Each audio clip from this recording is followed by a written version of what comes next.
भुवनेश्वर से बालासोर के लिए रवाना भी हो चुके हैं। तो देखिए, रात भी अश्विनी वैष्णव यहां पर पहुंचे और उन्होंने पूरी स्थिति का जायजा लिया, प्रधानमंत्री तक भी पूरी जानकारी पहुंचाई और थोड़ी ही देर में फिर से यहां पर रेल मंत्री पहुंचेंगे। भुवनेश्वर में इस वक्त है वो और भुवनेश्वर से बालासोर के लिए वो रवाना हो चुके हैं। तो देखिए, यहाँ पर पहुंचकर फिर से ताज़ा स्थितियों का जायजा लिया जाएगा और उच्च स्तरीय जांच के आदेश पहले ही दिए जा चुके हैं और ताज़ा स्थितियों को देखते हुए एयरफोर्स को भी अलर्ट किया गया है। तो एहतियातन कोई भी ऐसा कदम नहीं है जो यहाँ पर नहीं उठाया गया। भुवनेश्वर से रवाना हो चुके हैं रेल मंत्री अश्विनी वैष्णव और घटनास्थल पर पहुंचेंगे और फिर यहाँ पर ताज़ा जानकारी उनकी तरफ से ली जाएगी। उड़ीसा के बड़े रेल हादसों की जानकारी भी साथ ही साथ आपको दे रहे हैं। 14 फरवरी 2009 का वो हादसा भी आपको याद होगा। चेन्नई जा रही थी हावड़ा से ये ट्रेन जो हादसे का शिकार हुई। 2017 का वो मामला जब जगदलपुर भुवनेश्वर हीराखंड एक्सप्रेस कुनेरू विजयनगर के पास पटरी से उतरी थी। 41 लोगों की मौत हुई थी और 69 लोग उस दौरान भी घायल हुए थे। और 16 जनवरी 2020 को कटक निरगुंडी स्टेशन के पास मुंबई भुवनेश्वर लोकमान्य तिलक एक्सप्रेस पटरी से उतरी, 40 लोग उसमें घायल हुए थे।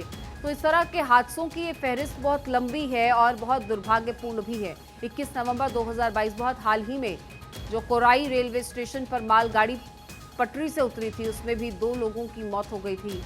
और यूपी के मुजफ्फरनगर जिले के खतौली में उत्कल एक्सप्रेस के 14 डिब्बे पटरी से उतरे थे। 23 अगस्त की बात है, 24 लोगों की मौत हो गई थी उस हादसे में। देखिए, 3 दिसंबर 2000 की बात कर लें तो हावड़ा अमृतसर मेल जो है वो पटरी से उतरी थी और 46 लोगों की मौत हुई थी। आंकड़े यहाँ पर भी बड़े थे। 22 जून 2001 में भी हादसा हुआ। 12 मई 2002 को हादसा हुआ। तो श्रमजीवी एक्सप्रेस जौनपुर में पटरी से उतरी, 12 लोगों की जान उसने ले ली। तो ये हादसे जो हैं लगातार होते आ रहे हैं। कासगंज एक्सप्रेस यूपी में एक बस से जा टकराई और उसके बाद 34 लोगों की मौत का आंकड़ा सामने आया। 4 जून 2002 की ये बात है। तो ये रेल हादसे कब हुए, कैसे हुए? कोलकाता नई दिल्ली राजधानी एक्सप्रेस बिहार में पटरी से उतरी थी और 120 लोगों की मौत हो गई थी। 10 दिसंबर 2002 की ये बात है। तो ये आंकड़े जो इतिहास में दफन हो जाते हैं, लेकिन जिन लोगों ने अपने अपनों को खोया होता है उनके लिए ये हादसे कभी ना भुलाने वाला सबब बन जाते हैं। एक ऐसा मंजर जो ताउम्र उनकी आंखों के सामने रहता है जिन्होंने अपने अपनों को खोया होता है। इस वक्त आप तस्वीर भी देख पा रहे हैं यहाँ पर किस तरह से लोगों का रो रो कर बुरा हाल था। एक सेंस ऑफ इनसिक्योरिटी थी, किसी को कुछ समझ नहीं आ रहा था। लोग बेसुध थे, कई शौक में थे, कई वहां पर हड़बड़ाहट में थे, कहीं ढूंढ रहे थे अपने परिजनों को और नहीं मिल पा रहे थे तो अस्पतालों की लंबी कतारों में जुटे हुए थे।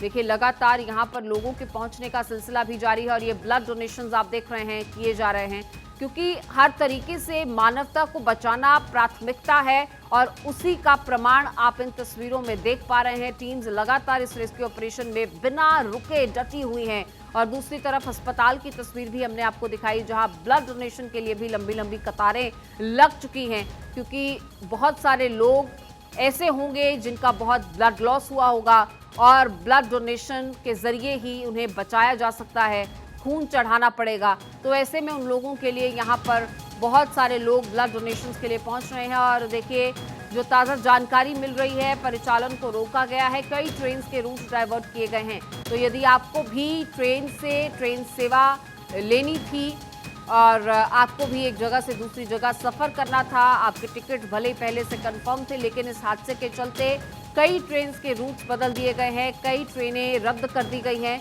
क्योंकि आप देख सकते हैं ट्रैक की हालत क्या है इस वक्त। तो इसी के चलते आप बेहतर होगा कि जानकारी अपने घर से लेकर निकले। कोरोमंडल एक्सप्रेस दुर्घटनाग्रस्त हुई। ओडिशा के बालासोर में यह हादसा हुआ है। 3 ट्रेनों की टक्कर का भयावह मंजर आप देख रहे हैं। कई बोगियां पलट गई। राहत और बचाव का काम वहां पर जारी है और चारों ओर चीख पुकार मची हुई है। लोग इस वक्त स्तब्ध हैं, दुखी हैं, रो रहे हैं, विलाप कर रहे हैं। कई इस वक्त भी इनसिक्योरिटी की सेंस में हैं, क्योंकि उन्हें नहीं समझ आ रहा कि उनके साथ हुआ क्या है। कई लोग ऐसे होंगे जो अपने परिजनों को अभी भी ढूंढ रहे होंगे, या तो घटनास्थल पर ढूंढ रहे हैं अभी भी उस उम्मीद के साथ, या तो अस्पतालों में ढूंढ रहे हैं।